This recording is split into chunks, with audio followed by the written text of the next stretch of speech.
So, Joy, you go, you have dinner with the family, you come back at 10 o'clock, and you say those things as my first guest at 10 o'clock, okay? We're still gonna need to hear you at 10 o'clock. I know you think you punch out at 8 p.m. now, but Joy, you're gonna have more thoughts. You're gonna have more things on your mind. You're gonna wanna do some overtime at 10 o'clock. Well, I know you want to do some overtime too, because you're going to be on with me on the first night of the show, which I'm very excited about, because one of my favorite things about AM Joy is that I get to turn the tables on you, and I'm going to get to do that on Monday. So thank you. I really appreciate you doing that and coming on for the show. But Lawrence, for you, what has been the most...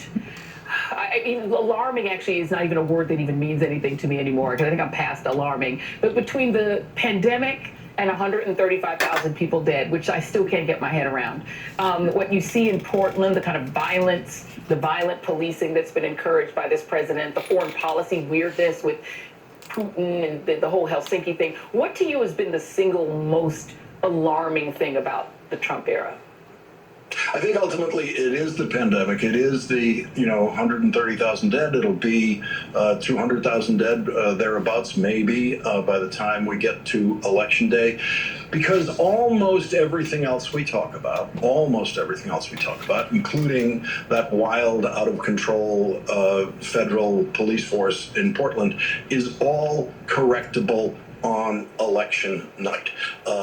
All of that is fixable. Joe Biden is going to spend a very busy first week of, rocketing out executive orders to correct all those executive orders of the Trump era.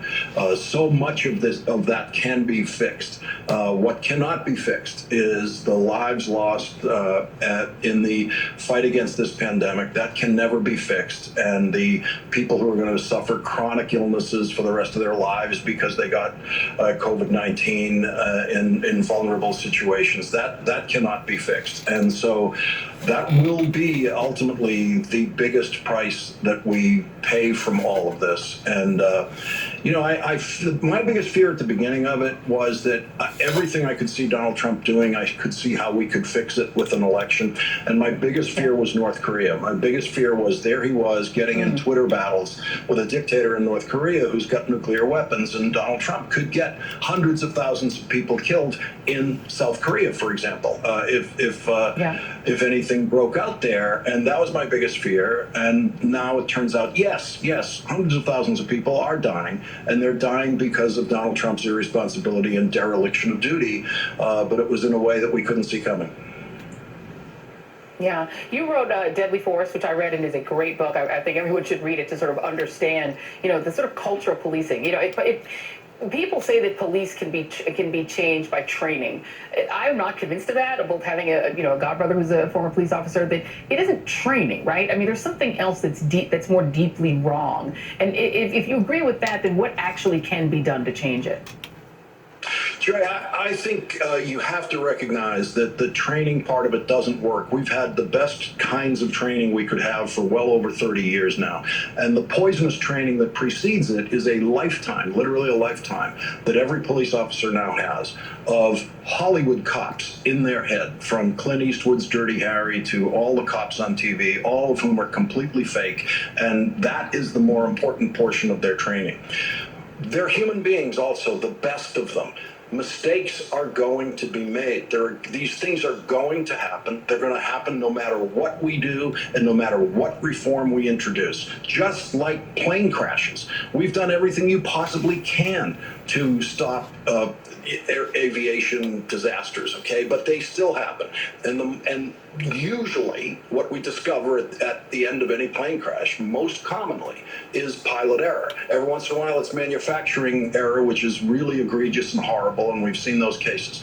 But pilot error, then who tells us that? The National Transportation Safety Board goes in and investigates every single one of these incidents. They investigate a couple of thousand incidents a year, including bus accidents, things like that. And we trust them. And we need the National Police Deadly Force Board that goes in and investigates every single one dispassionately, and we come out of it, and we're going to come out of it with the equivalent of pilot error, which is officer error, and we have to recognize that officer error occurs. The question of what you do with the penalty is a whole separate question.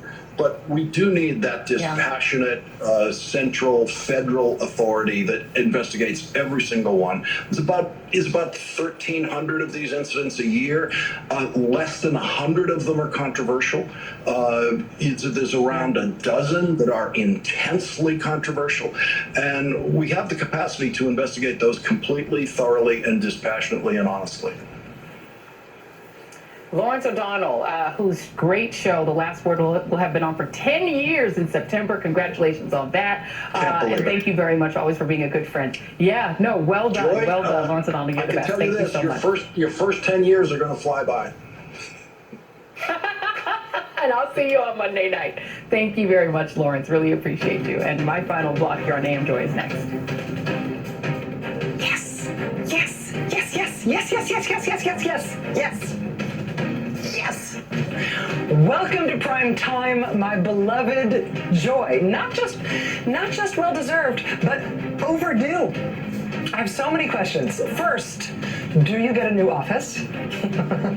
By any chance, is it next to mine? Also, do we even have offices anymore? And regardless, can I please come visit? Listen, I could not be more excited for this big move, my dear, sweet Joy. I cannot wait to see what you do in Prime. Mazel tov. We are all so lucky to have you as a colleague. Mazel tov. It's going to be great. Hustlers win, but only for so long. American greed, biggest cons.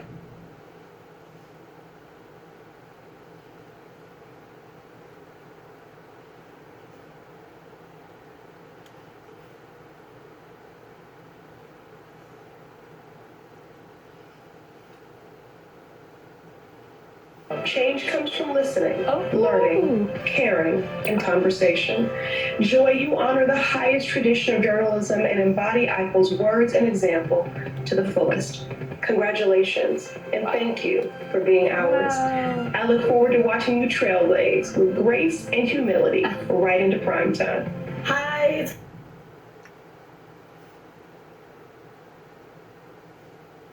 On your new assignment, you'll be great at it. Your country needs you there. Go ahead and go. In the words of the great Gwen Eichel, change comes from listening, learning, caring, and conversation. Joy, you honor the highest tradition of journalism and embody Eichel's words and example to the fullest. Congratulations, and thank you for being ours. I look forward to watching you trailblaze with grace and humility right into primetime. Hi, it's Congresswoman Rashida Tlaib. I just want to shout out Joy Reid. We are ready for you. Primetime has been waiting for your voice and your vision and your lens into all the various issues that are impacting our lives. So I have to tell you, 13 District Strong is completely behind you. We are so excited. I can't wait to see you there. It has been a long time coming, and I just know that it's going to be thoughtful, it's going to be inclusive, and again, it's going to be a lens that we haven't seen in a long time. So welcome to Primetime, Joy. Hey, Joy, congratulations on the new show. Wish you the best of luck going forward. And thank you for every time that you had us on AM Joy. Always found that you met us and the issues that we brought to the table with genuine interest and curiosity, empathy, and intelligence. And I know it's going to serve you so well in this next new show. We will be watching, and when conditions permit, we look forward to seeing you in person. So suerte, and we'll see you down the road. Well, thank you so very much. I'm so pleased to be with you this morning, and I'm looking forward to seeing you in your new role. Congratulations. Congratulations to MSNBC. You're so deserving. We're so proud. Hey, this is Cory Booker. I want to give a shout out about the show Read Out to a journalist that is a standout. Joy, congratulations on this new platform. You are such a person of honor and integrity and frankly putting focus and journalistic excellence on so many important issues. So I'm just so grateful.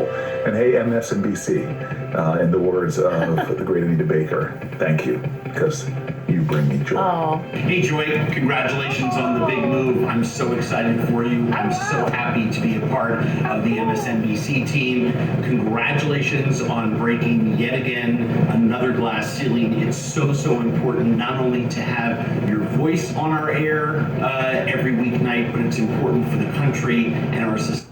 She has hit a milestone in her career. Good for her.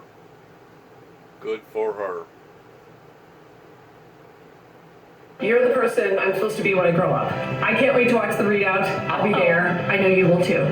Hey Joy, congratulations on the new show in primetime. I hope they appreciate you there because we loved you on the weekends on AM Joy. It was always a pleasure to talk with you and just see and hear all the different voices really telling the truth about what life in America is like. And that's because of you and the team that you built. You've helped so many people along the way, and you're such a role model for me. And I hope that you'll also be able to pass on your wisdom to baby girl, who's coming any day now. Thank you so much. Best of luck and love to you and the AM Joy team. Congratulations, Joy Reid. I want to tell you that I met you at a National Association of Black Journalists convention. I think it was in New Orleans, maybe 7 or 8 years ago, and you were just starting out at MSNBC. But I recognized in you then that you were a force to be reckoned with. You were terrific. You were polished. You were smooth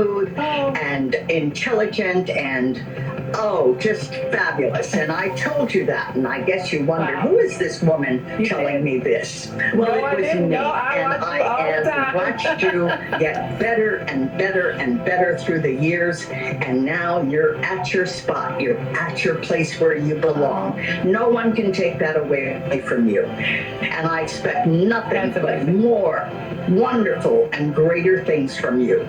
All the best, my love, my sister. Hey, Joy, it's Kamala. Congratulations on the readout and for breaking that barrier, getting onto prime time. So well earned, so well deserved. Thank you for your voice, which is always a voice of truth with clarity. Thank you. You take care. Wow. Okay, that's amazing. I didn't even know what to say. Guys, this has been such an amazing show. Wow. Capping off an incredible 4 years. I don't even know what to say. All of those people, thank you very much. I just want to take a quick minute, these last few minutes to thank not just all of the great guests and friends, who you just saw some of them, who've given up part of their Saturday and Sunday mornings to be a part of this show, but also this amazing team, our segment producers, Kai, Jenny, Chris, Rebecca, who you just saw in the credits, our fantastic booking producers, Michelle and Carly, Get the Best Guests, our senior producers, Belinda and Rachel, our line producer, Natalie, our graphics and tape producers, Alexandra, Arlen, and Tyler, my ride or die super digital producer, Alexis, our fabulous director, Murray. That's part of the interior fundamentals that actually run that show, MSNBC.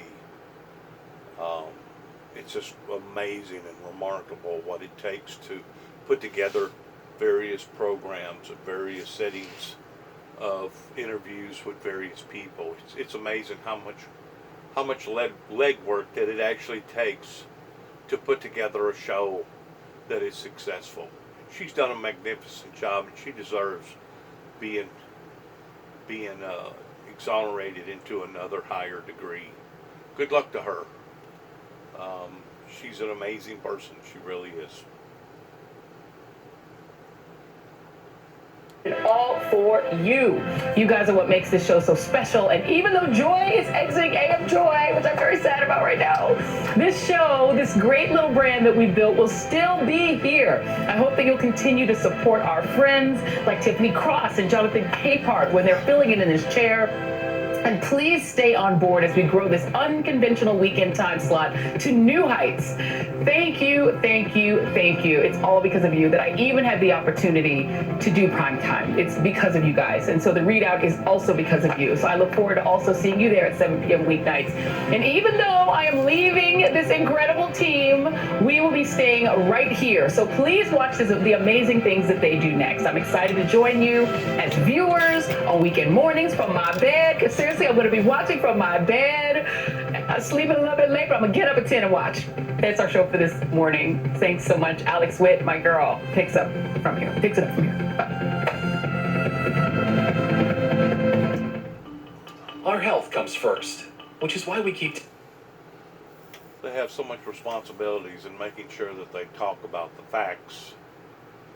And occasionally... If Cologuard is right for you. Occasionally they'll put in an input about what they think or what they want. But by and large, they try to stick to the script in reality towards what's actually occurring during the time that it's occurring. Let's go back now to this program pertaining to John Lewis that they're fixing to touch base on in regards to memorializing a special tribute for him. As soon as it comes on, we'll pick up on that. Do some more news surfing on platforms. Well, they were muted. My favorite tweet, by the way, was from a non-blue checkmark person, Howie, that said, "Hey, blue checks, if you need to tweet, DM me and I'll do it for you, $10 at a time."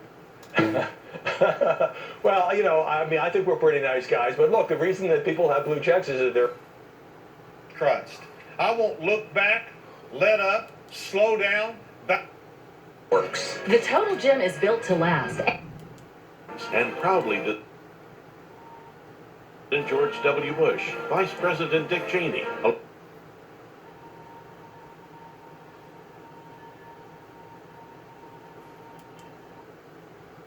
We offer a 75-day trial, so they have the opportunity to... Thanks for joining us. Larry, thank you so much. Thank you. Omega X environments again. And if for whatever...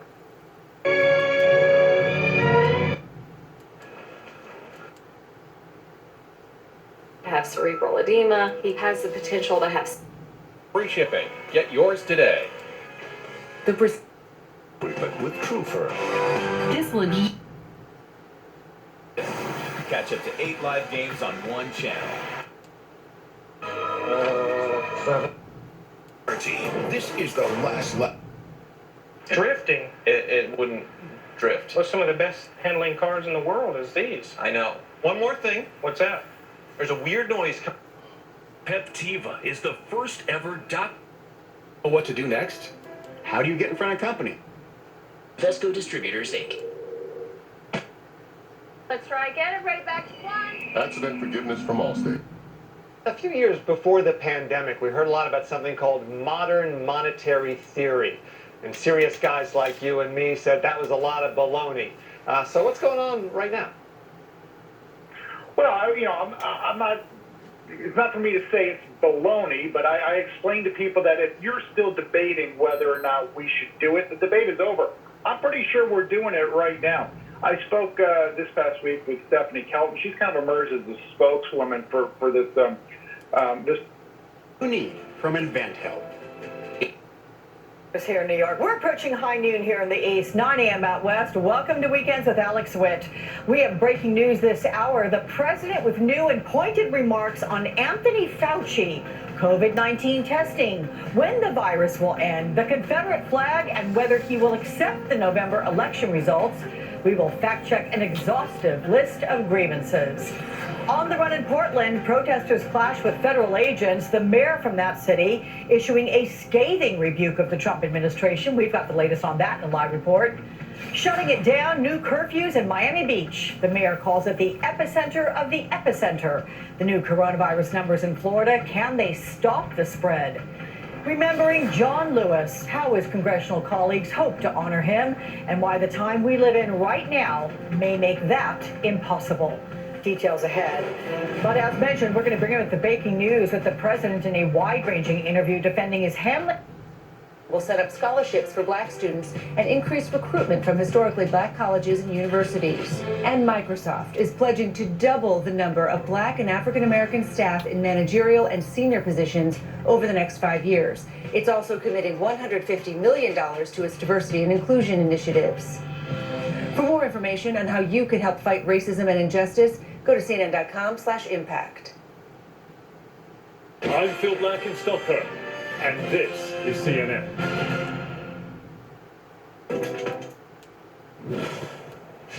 Let's end this hour with the words of Congressman John Lewis, who died on Friday.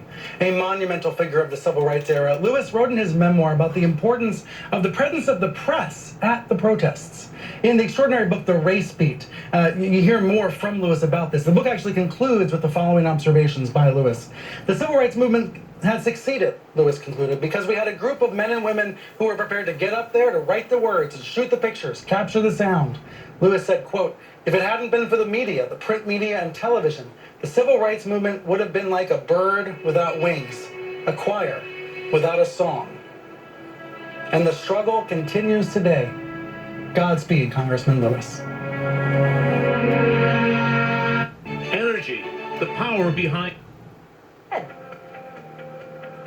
No, I want people to have a certain freedom, and I don't believe in that, no. And I don't agree with the statement that if everybody wear a mask, everything disappears. Everybody was saying don't wear a mask. All of a sudden, everybody's got to wear a mask. And as you know, masks cause problems too. With that being said, I'm a believer in masks. I think masks are good. But I leave it up to the governors. I do say this. Schools have to open. Young people have to go to school. And there's problems when you don't go to school, too. And there's going to be a funding problem because we're not going to fund, when they don't open their schools, we're not going to fund them. We're not going to give them money if they're not going to school. The president also addressed perceived tensions with Dr. Anthony Fauci, a recent target of a Trump aide.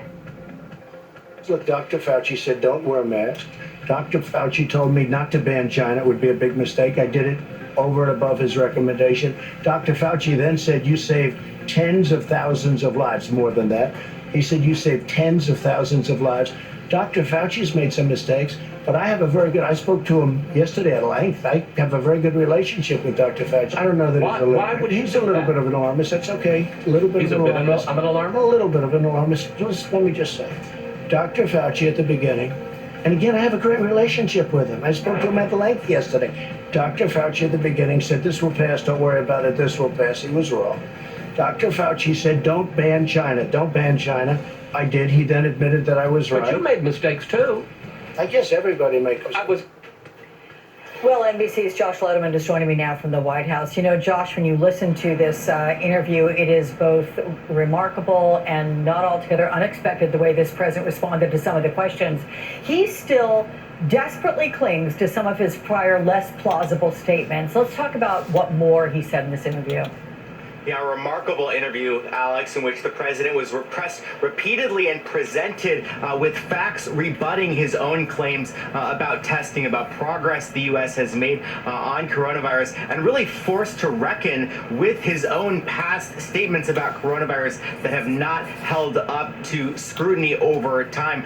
This coming as new polling, both from Fox News and also from ABC and the Washington Post, showing that approval of the president and specifically his handling of the pandemic continues to deteriorate across the country. In this interview, the president was also pressed on his repeated claim that coronavirus would simply disappear. Take a listen to what he had to say to Chris Wallace about that. I'll be right eventually. I will be right eventually. You know, I said it's going to disappear. I'll say it again. But it's going to disappear. And I'll be right. I don't think so. Right. I don't think so. You know why it doesn't disappear? Because I've been right probably more than anybody else. And Alex, even a broken clock is right twice a day. But suffice it to say that when President Trump months ago told Americans that the virus would disappear, most of them were not thinking what he's saying now, which is, you know, it'll disappear after 135,000 deaths and counting. But we've seen it throughout. The Trump administration continue to move the goalposts on these kind of comments. It was only back in April that Vice President Mike Pence explained that when he said we'd have 4 million tests a day, he only meant we were going to have 4 million test kits available, that it didn't mean we'd actually be able to process them in that period of time. So the Trump administration trying to change the goalposts when the promises that they have made have not actually been able to be delivered. Like I said, remarkable, but not unexpected given what we've experienced the last 3.5 years plus. Thank you so much. Appreciate that. Joining me now is Jonathan Lemire, White House reporter for the Associated Press and NBC News political analyst. Also, Roland Martin, host and managing editor of Roland Martin Unfiltered. Hey guys, good to see you both on a Sunday. There's a lot to unpack here. And, Roland Martin, I'm going to have to talk about your outfit. Are using these three will prepare a better energy future, but also boost economic growth and create millions of jobs around the world. Facing economic downturns, governments have been forced into action. Several are putting green energy initiatives at the heart of bailout plans, and the contribution to combating climate change could be significant. So far, it's Europe that's leading the way. From e-mobility in Germany, to a radical planned shakeup of aviation in France, to wind energy innovation in Denmark.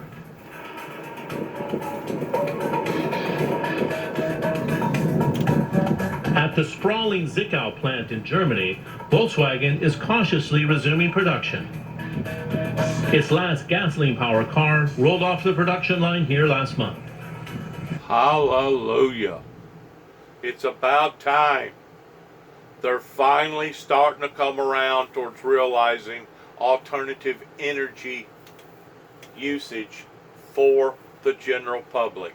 Hallelujah. Thank you, Jesus, for waking these people up.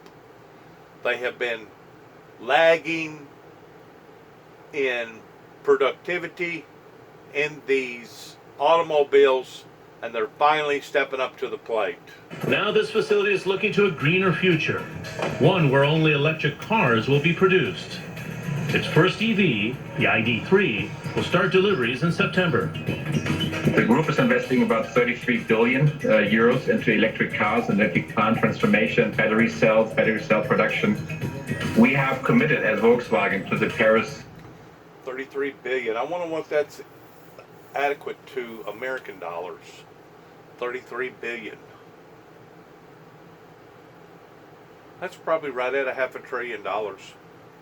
American dollars that they're dedicating to this new package. The Paris Climate Agreement to become a neutral, CO2 neutral company by 2050, and we're well on the way by 2015. Good for them. Of getting there. It's all part of Germany's push towards climate-friendly industries and technologies. And hopefully, if this one manufacturer is doing this, hopefully all manufacturers will turn to this too, towards a cleaner, better, responsible future for our environment.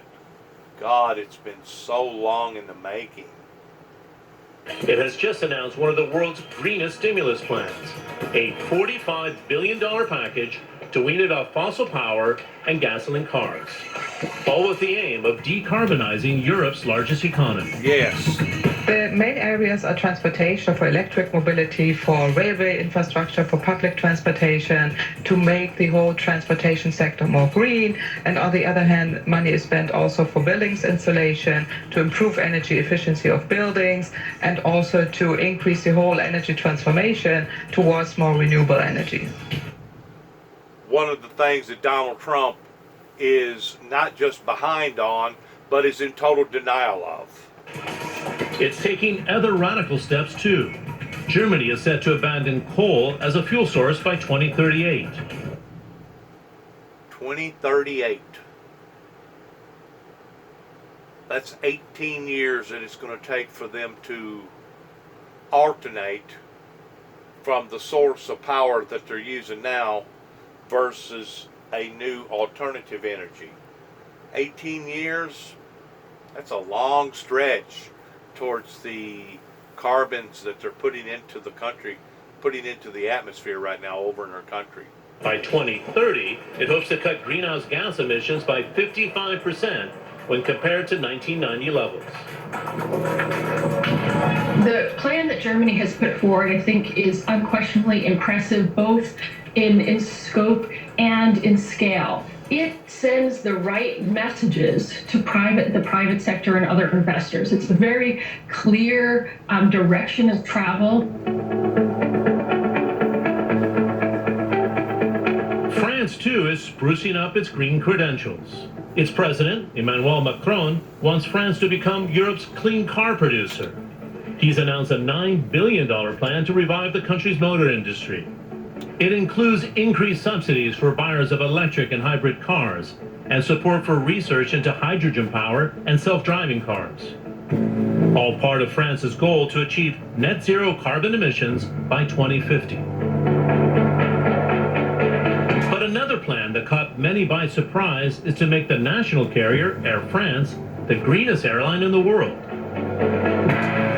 In return for a $7.7 billion government bailout, the airline must cut its carbon emissions within France in half by 2030. Where there's a train service under 2.5 hours, flights will be scrapped. It must use 2% renewable jet fuel by 2024. I think it sends the benchmark, it's setting standards, because we need to transform the whole aviation sector in order to get in line with the global climate goals. And this company is now setting the standards, the benchmark, and the others should follow. Absolutely. Absolutely. 110% I agree. Should have raised the bar 15 years ago, whenever Al Gore was hammering the nail towards what was going on with our global environment.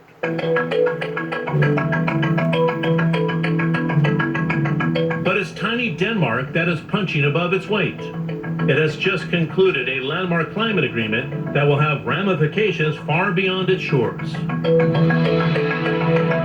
If I look a little bit tired, it's because I am. We've been negotiating day and night for weeks now.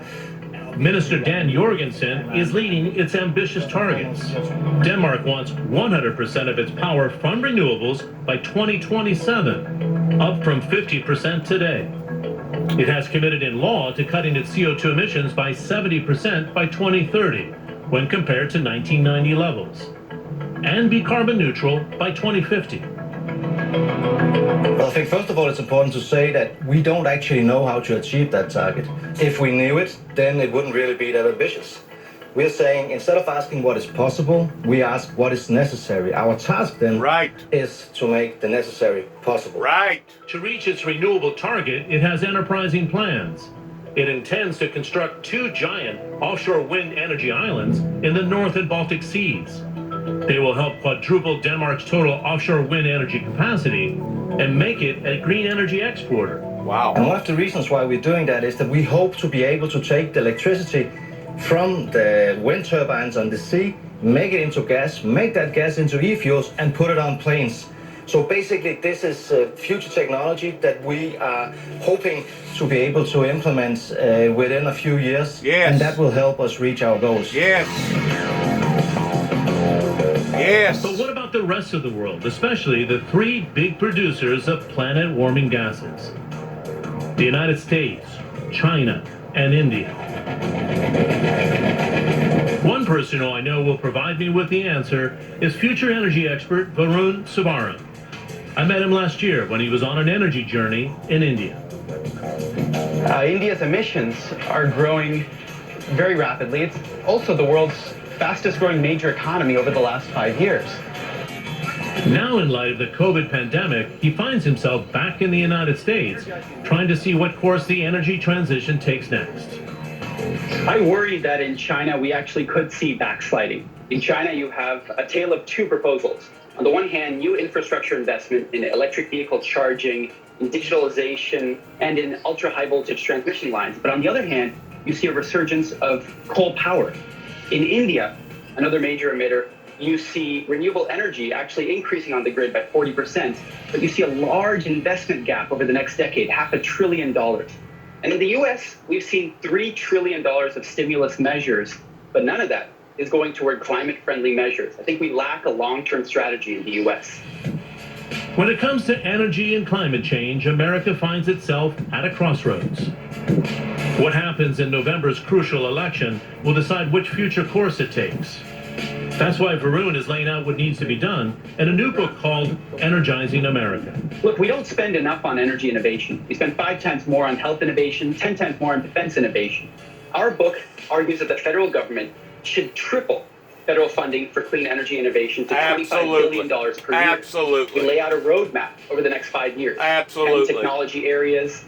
But investing in clean energy innovation in the U.S. would enable us to help fight climate change with new and improved technologies, and it would help us build the industries of the future from which the U.S. can prosper.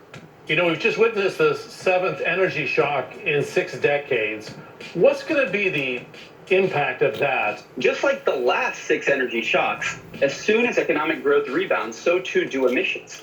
And so we shouldn't pat ourselves on the back and say, look, energy use is going to be down or emissions are going to be down, unless what we do is take this opportunity to invest not only in near-term green infrastructure, but also long-term innovation and really transform the sector. Look, 6 out of the... And I guess this is what it's taken pertaining to the pandemic to die out a lot of these old ideals and a lot of these old strongholds. That way the new innovative ideals will come into play. I mean, you hate to look at it that way, but the bottom line is this. They had such strongholds here in America that we as society was never going to take this serious to the play of what they're doing today over in other parts of the world. And this includes India and, yes, China. They need to wake up to the facts, to the science. And the science says that we are destroying this planet. We are destroying its ecosystem. We are destroying each other. We need to stop playing games and playing like that this isn't happening, because we know that it is. Society needs to come out of this state of denial and realize, my God, these people are correct. We are killing ourselves pertaining to all this unnecessary pollution and heat that we're distributing out into the planet that is totally unnecessary. I couldn't tell you the amount of times, it's not as often today as what I see it, but I couldn't tell you the amount of times that I'll drive by somebody's house and there'll only be one vehicle there, but almost every light in the house will be on. Almost every light. Why does somebody have to burn up that type of energy, even though they may have deep pockets, even though they may be able to afford it? But why is people not being conservative with the energy consumption that they're using? I'm going to tell you why. Because they haven't taken these things serious. That's why. I am so glad to see Mercedes doing a turnaround, and they should have got that done 10 years ago towards being behind the rest of the energy strategist that has been begging people to listen, to change, that they're finally now taking these things serious. Good luck to us all in the future towards prospering and growing and going where no man has gone before. 46 technologies we need to combat climate change are on track. The remaining 40 are not on track. We need those new technologies. We need to invest in them urgently. Both here in the U.S. and in India and in China. Absolutely. And as society adapts to the new reality in light of COVID-19, it's these new technologies that we'll need more than ever to play our part in driving the energy transition forward.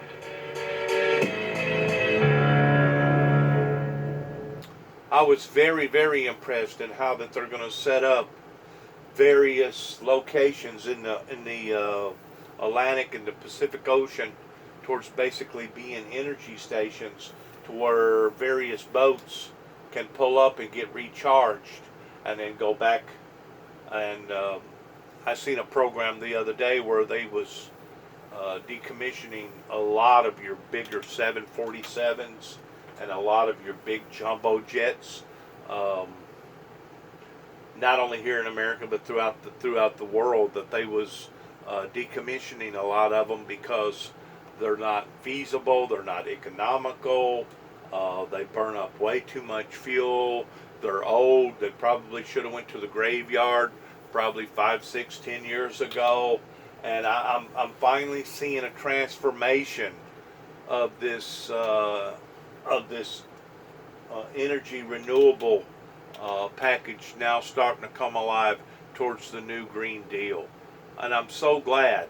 I'm so glad that we're now finally starting to see these things turn around for the benefit of not just the planet, as far as the ecosystem, as far as our air, as far as our weather, as far as our water that we drink, but as far as everything.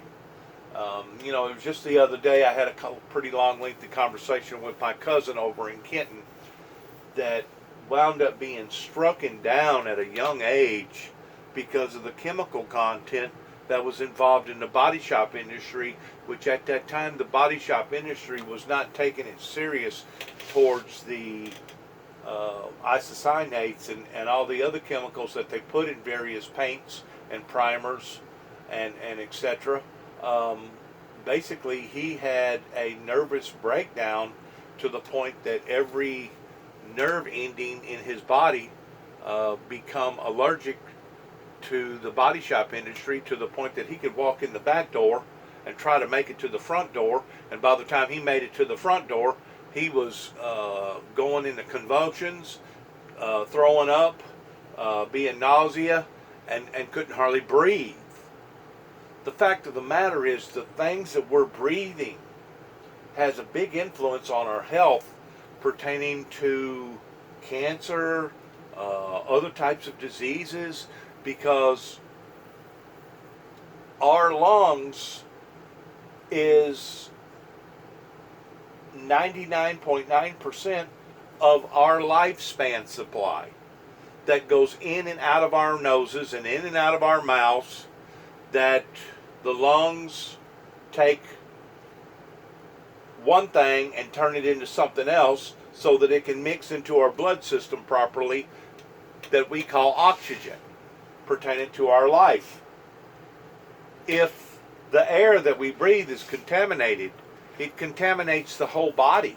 It contaminates not just the lungs, but other organs throughout the body, because the body cannot produce enough antibiotics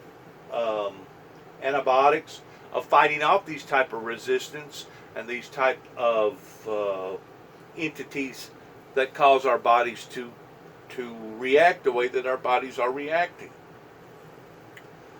I wish that the body shop industry today was advanced 25, 30 years ago to the point of where it is today, 25 or 30 years ago, because if it had been, maybe my cousin would still be in the workforce field towards being able to work in the body shop industry and take care of things versus relying upon the government.